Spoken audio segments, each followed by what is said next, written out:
Le principe de Marcel. Thibaut était sur le point de mettre fin à son séjour en Guadeloupe et il était soulagé. Dans le patio de l'hôtel où il se trouvait avec son dernier rendez-vous, la brise d'Alizé venait adoucir la chaleur mordante du soleil. L'homme ayant enfin signé, lui rendit le contrat ainsi que le stylo qu'il lui avait emprunté. Thibaut se leva de son siège et raccompagna son client jusqu'à l'entrée, où il le salua une dernière fois.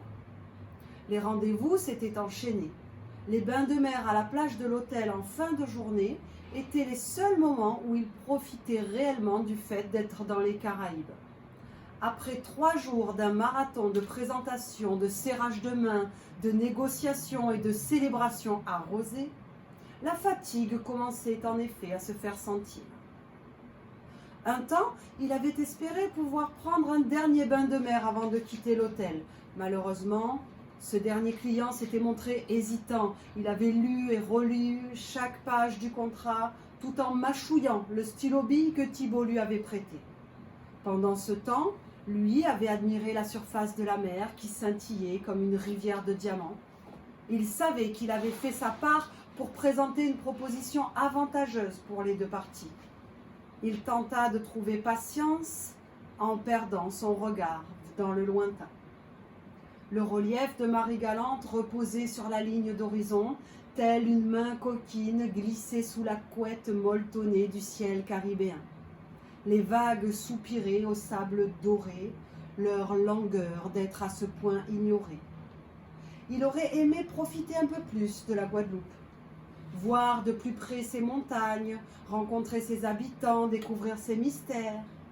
Mais les journées étaient efficacement remplies et n'étant pas titulaire du permis de conduire, il eût été compliqué pour lui de s'aventurer le soir au-delà des environs de l'hôtel.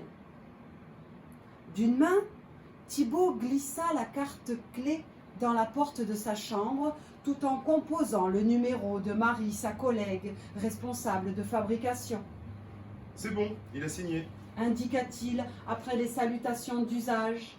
La chaleur déjà étouffante de la pièce lui rappela qu'il lui fallait rentrer la carte dans l'emplacement prévu pour que la climatisation démarre. « Super !» répondit son interlocutrice. « Toujours la même quantité ?» Quoi? s'exclama Thibaut. « Comment ?» C'est juste la clim qui vient de se mettre en route. Entre le chaud et le froid, je vais finir par choper la grippe aux Caraïbes. Tu te rends compte? Non, pas vraiment. Tu préfères choper la grippe à Paris? Confronté à sa propre indélicatesse, Thibaut préféra changer de sujet. Tu as les quantités dans le contrat, rien n'a changé. Je te laisse, il faut que je rende la chambre.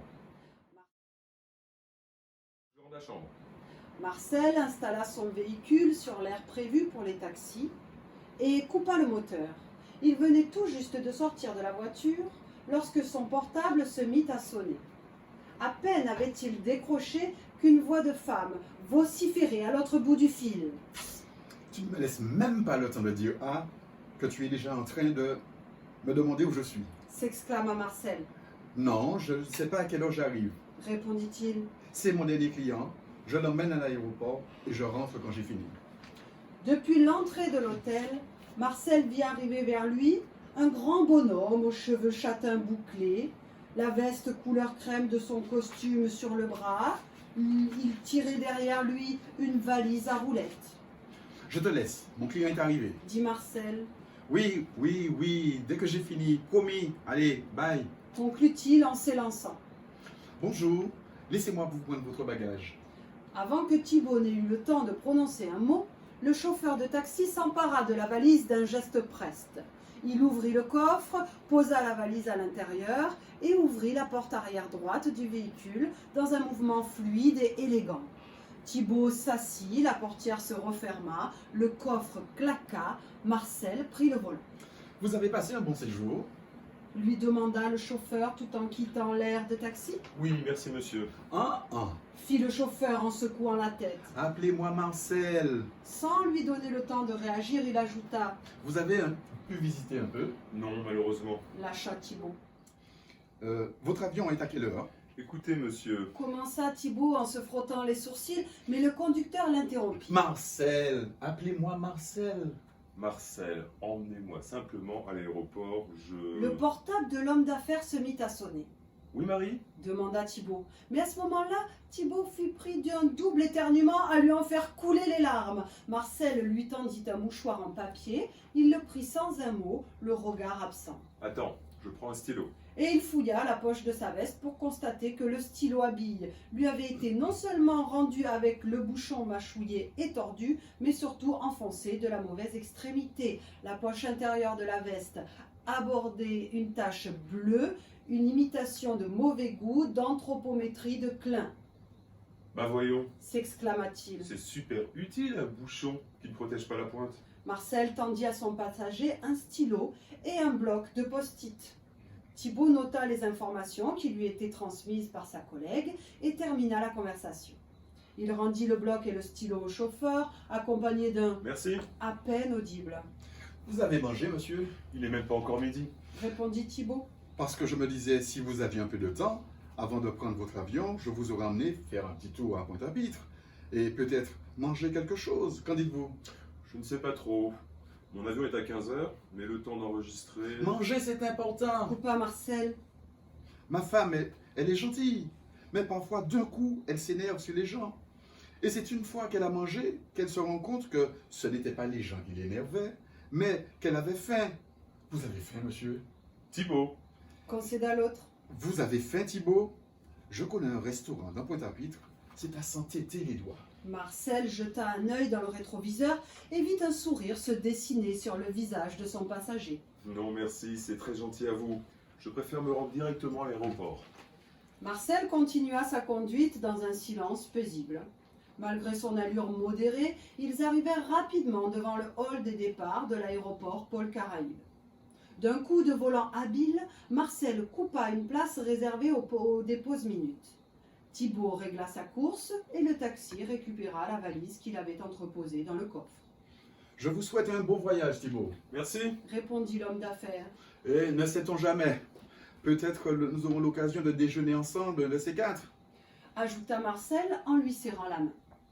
Thibaut ne put s'empêcher d'esquisser un nouveau sourire avant d'entrer d'un pas décidé dans le bâtiment. Le hall était encore peu fréquenté et Thibaut se félicita de sa décision de remplir rapidement les formalités. Il s'avança devant le comptoir réservé à la classe affaires, il présenta sa réservation et son passeport à la jeune femme devant lui. Sa chevelure crépue, brillante et fournie était tirée en arrière par un chignon strict. Ses cils, incroyablement longs, mettaient en valeur ses yeux marrons. « Vous nous quittez déjà ?» demanda-t-elle. Eh oui. Répondit Thibaut, jouant un air contrit. Vous avez pu visiter un peu? Non, malheureusement. Après avoir enregistré son bagage, l'agent d'escale lui présenta sa carte d'embarquement. L'accès aux avions se fait juste ici. Expliqua-t-elle en pointant du doigt vers la droite.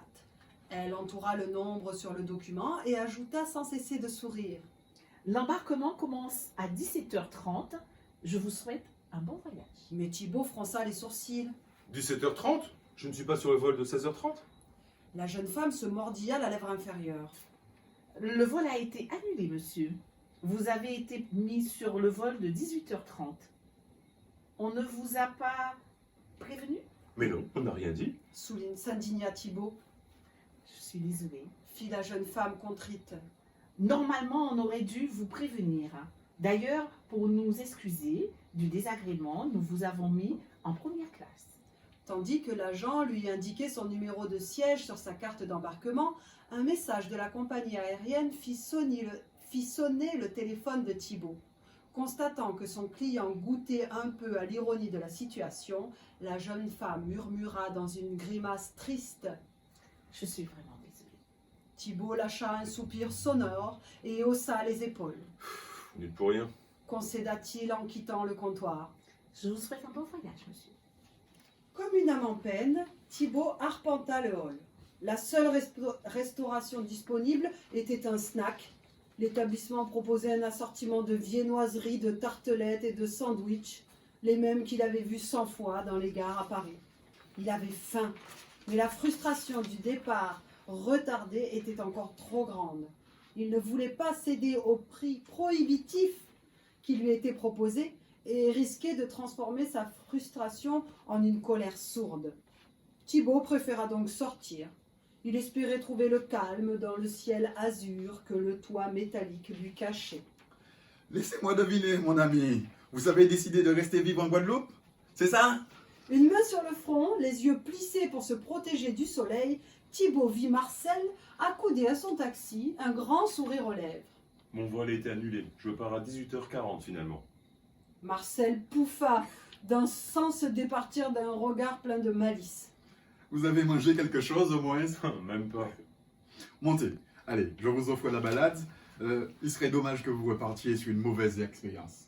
Sans attendre la réponse de Thibaut, Marcel fit le tour du véhicule pour lui ouvrir la portière. Le touriste ne se fit pas prier et Marcel, revenu au volant, démarra. Il avait à peine commencé à déboîter qu'il entendit un klaxon strident derrière lui. Non contente de faire sursauter la moitié des personnes sur le trottoir, la conductrice s'arrêta en pleine voie pour vociférer en direction de Marcel.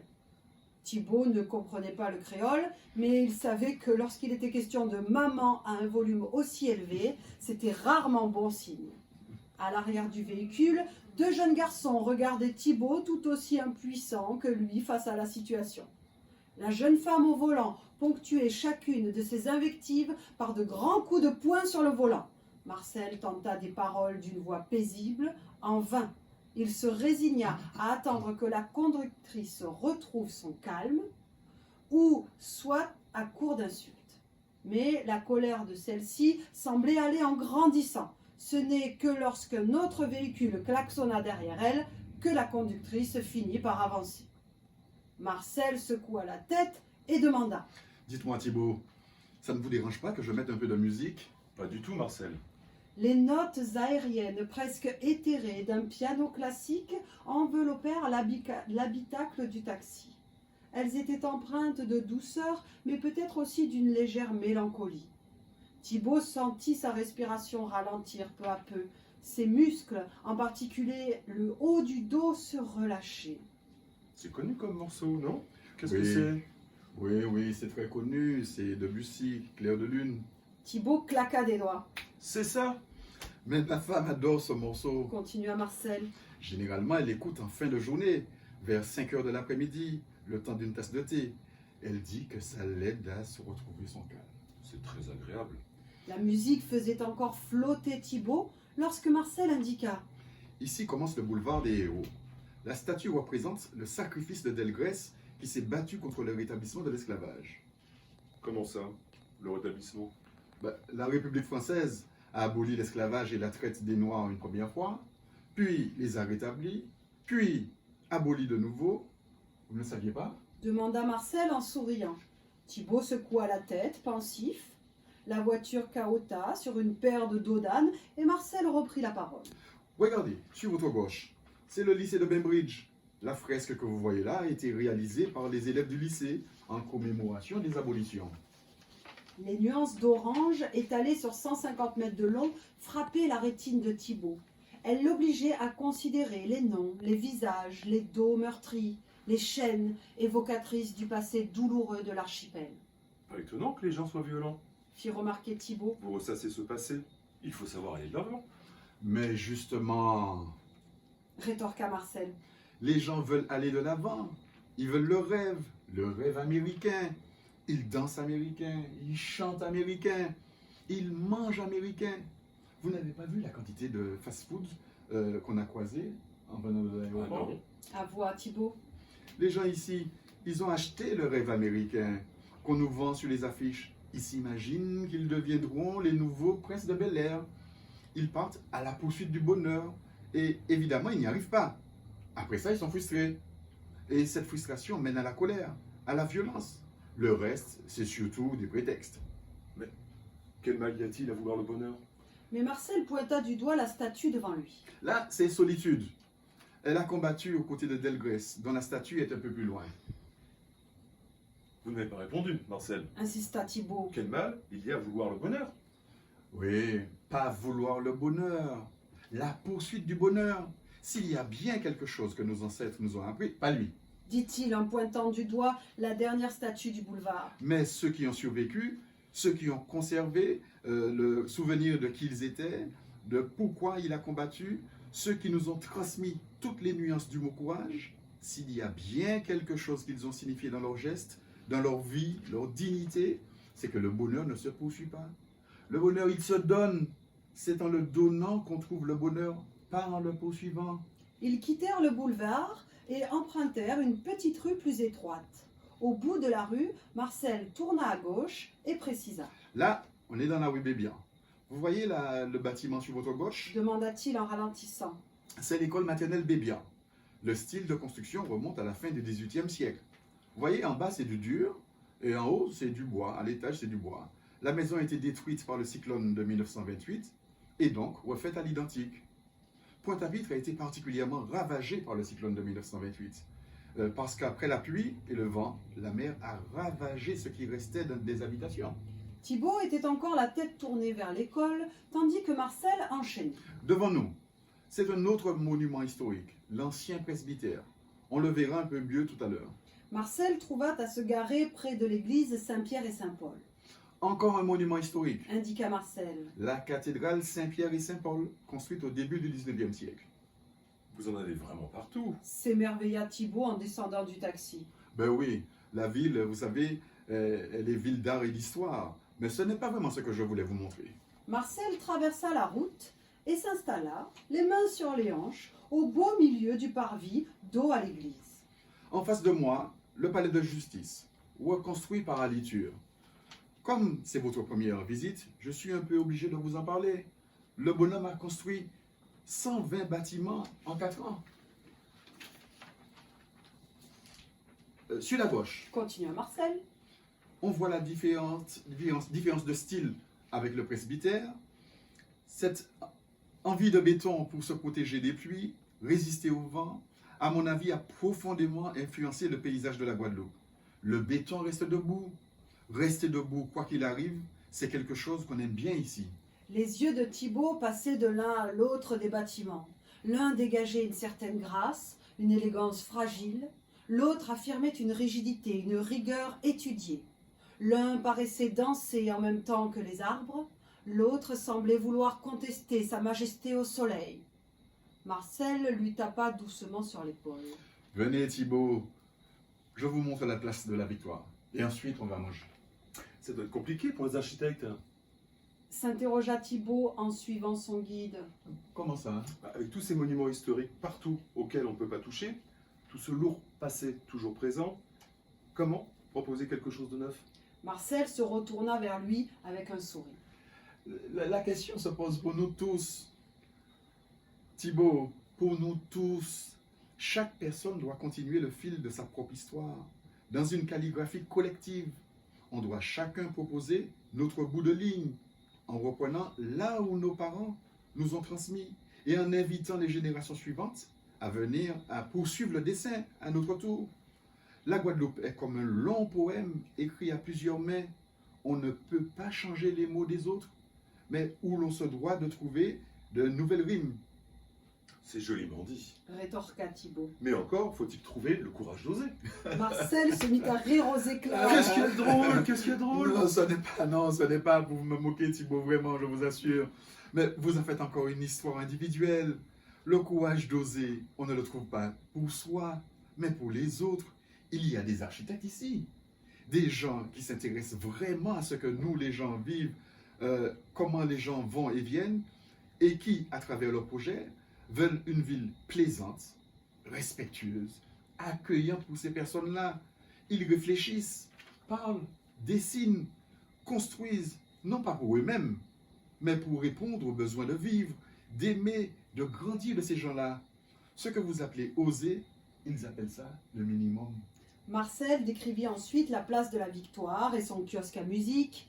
Il évoqua rapidement le cinéma de la Renaissance et sa façade singulière, avant de tourner le dos à la place et remonter la rue du commandant Mortenol. À droite, parmi les maisons créoles en bois, un petit restaurant faisait résonner la douce musique de la bonne chère. C'est des rires surtout. Il y avait aussi le tintement des fourchettes. Mais c'est surtout ces parfums d'épices totalement étrangers pour Thibaut qui le mit le plus en appétit. Mon cher Thibault, je vous conseille de commencer par le féroce d'avocat et ensuite les dombrés. Les dombrés, qu'est-ce que c'est? Vous allez vous en têter les doigts, je vous dis. Répondit Marcel mystérieux. Et vous prenez quoi? Ah, Fit Marcel en secouant la tête. si je dis à Daniel, en rentrant, que j'ai déjà mangé, aïe mon Dieu, elle va me tuer. Je vais simplement prendre un petit punch. Ajouta-t-il en s'éclipsant. Mais où allez-vous? Ah, là où nul ne peut me remplacer. Dit-il malicieux. Commandez pour moi, je reviens. Thibault s'adossa à son siège, repu. Le plaisir rompit les barrières de la bienséance pour s'échapper de ses lèvres un gémissement de contentement. C'est super bon. Le vide de l'assiette ne pouvait que confirmer son appréciation. Dites-moi ce que c'est, Marcel. Commencez par cette épice-là, dans les lentilles. Je n'ai jamais rien mangé de tel. C'est un mélange d'épices, justement, le colombo. Tout le monde n'en met pas dans ses dombrés, mais c'est pour ça que je vous ai amené ici. C'est fabuleux. Mais c'est que je vous ai amené chez un véritable artiste. Fanfaronna Marcel. Un virtuose, vous savez, le cuisinier, c'est un peu comme un architecte. Un architecte. Fit Thibault en fronçant légèrement les sourcils. Marcel poursuivit. Mais oui, l'architecte construit, agence, compose, assemble pour former quelque chose qui a vocation à rester. Le cuisinier fait la même chose, mais pour quelque chose qui a vocation à disparaître. Et il ponctua son propos en indiquant de la main l'assiette vide de Thibault. Très bien. Des lentilles, du colombo, du porc, quoi d'autre? Les dombrés sont des boulettes de farine, la farine France, comme on dit en créole. Ils cuisent dans une préparation de lentilles, de haricots rouges, avec des queues de porc en salaison, ou alors avec des crevettes ou du crabe. Marcel entreprit d'énumérer en comptant sur ses doigts. Ce que vous avez eu dans votre assiette, c'est un condensé d'histoire coloniale. La farine et les salaisons viennent de France, le colombo, c'est l'Inde, le crabe, c'est l'apport des Amérindiens, et le tout préparé par des Noirs. Vous voulez dire que la colonisation a du bon?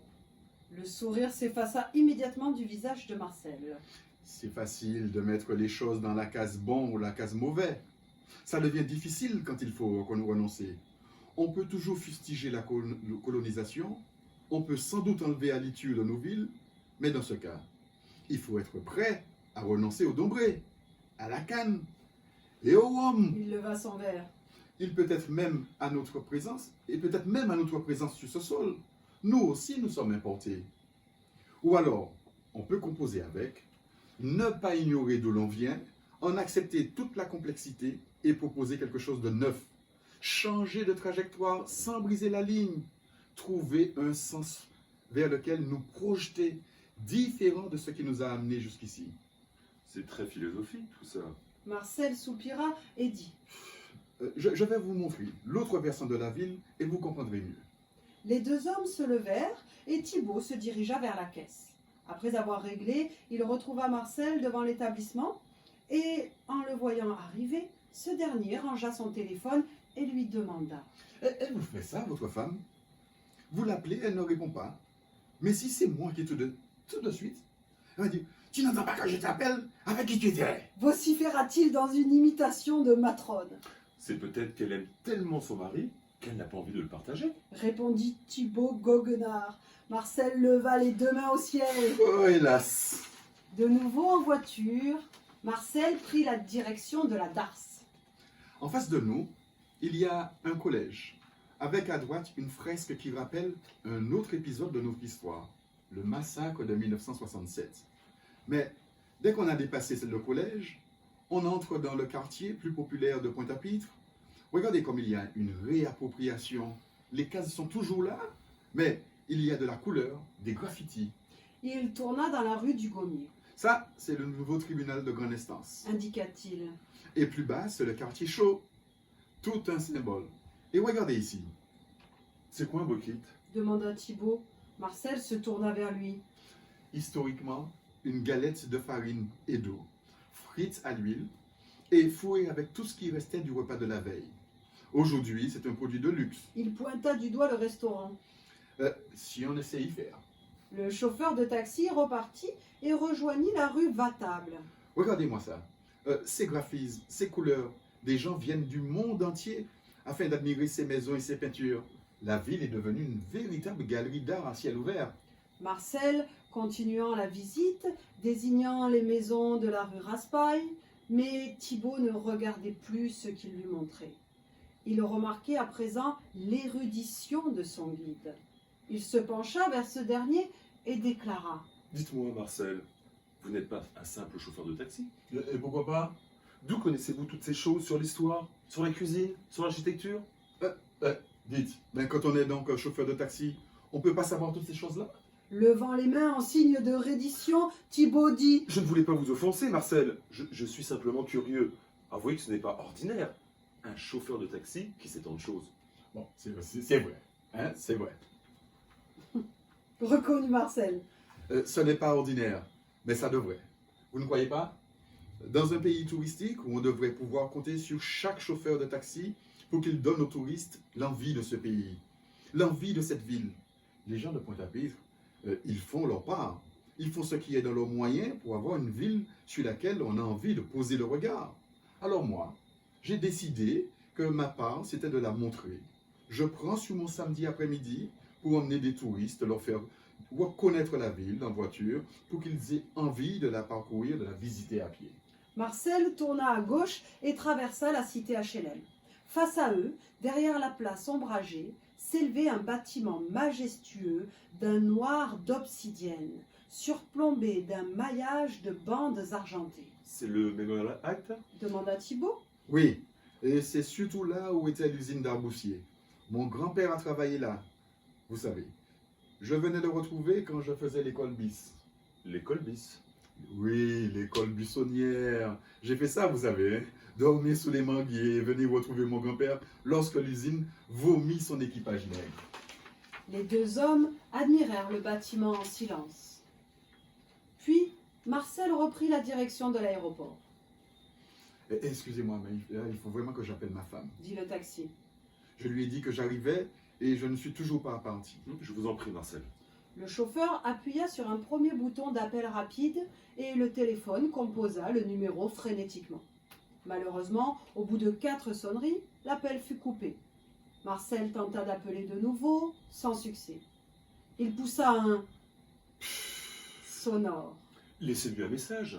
proposa Thibaut. Impossible, elle n'a pas de répondeur. Elle n'a peut-être tout simplement pas entendu le téléphone. Tenta le passager. Vous savez quoi? Non, dites-moi. Non, je crois qu'elle reconnaît mon numéro. Elle fait exprès de ne pas répondre. Vous croyez? Cette femme-là, elle a tellement d'orgueil dans son corps. C'est incroyable. Ils arrivèrent sur la passerelle de l'aéroport, maintenant devenue familière à Thibaut, et Marcel se gara. Merci pour la visite, Marcel. Tout le plaisir était pour moi. Fit le chauffeur avec un sourire. Les deux hommes se serrèrent la main, mais avant que Thibaut ne parte, Marcel l'interpella. Vous voulez bien me rendre un service, Thibaut? De quoi s'agit-il?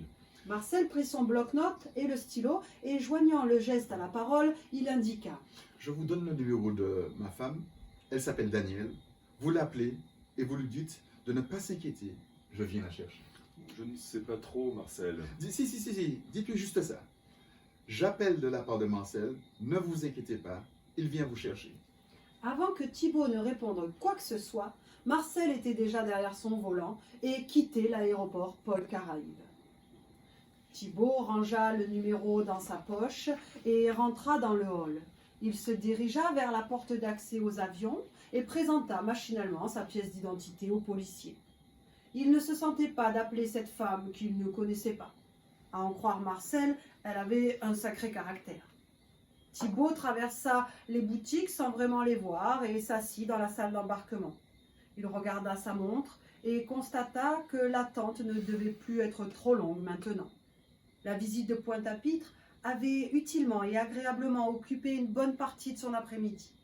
Grâce à Marcel, mais alors, pourquoi hésitait-il à lui rendre ce simple service? Je ne suis pas sûr qu'elle le prenne bien. Pensa Thibaut. À sa place, je trouverais ça cavalier de ma part.